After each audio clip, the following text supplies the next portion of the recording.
দেখুন আমি আরেকটা নতুন রেসিপি নিয়ে চলে এসেছি। এই যে লোটে মাছ, এই লোটে মাছের ঝাল করব, আপনাদের দেখাবো। এই যেখানে কাঁচা লঙ্কা আর আদা রসুন আমি বেটে নেব শিলপাটায়, আর এই যে টমেটো কুচি করে রেখেছি আর পেঁয়াজ কুচি করে রেখেছি, এগুলো দিয়ে আমি লোটে মাছটা রান্না করব। এবার আমি লোটে মাছের এই মাছের মধ্যে হলুদ আর লবণ মাখিয়ে রাখবো, মাখিয়ে একটু ঢাকা দিয়ে রেখে দেবো। তারপর আমি মাছটা আমি ভাজবো না, না ভেজে আমি রান্না করব।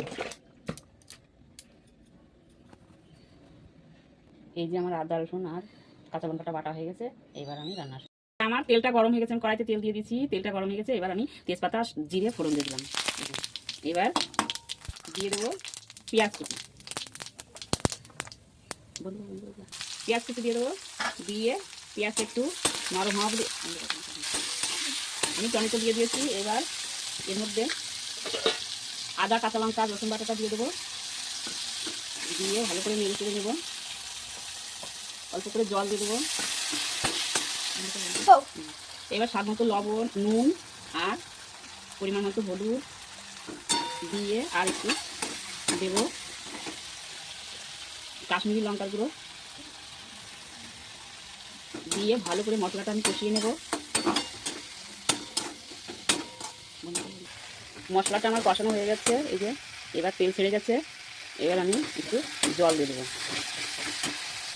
মশলা আমার কষানো হয়ে গেছে, এই যে এবার আমি পরিমাণ মতো যতটুকু গ্রেভি রাখবো আমি ততটুকু জল দিয়ে দিলাম।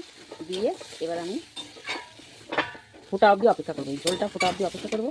তারপর আমি মাছগুলো দিলাম। ঝোলটা আমার ফুটে গেছে। এবার আমি এই যে লোটে মাছগুলো হলুদ লবণ মাখিয়ে রেখেছিলাম এখন দিয়ে দিলাম। দিয়ে এবার আমি ঢাকা দিয়ে দেবো। দাঁড়া গো করে ফেলি গো। এই যে আমার লোটে মাছের ঝালটা হয়ে গেছে, এবার আমি একটু গরম মশলা দিয়ে নামিয়ে ফেলবো।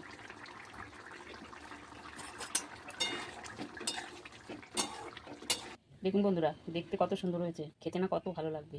আপনারাও বাড়িতে একবার এইভাবে ট্রাই করে দেখুন, আর আমার ভালো লাগলে আমাকে লাইক কমেন্ট শেয়ার করবেন। নমস্কার।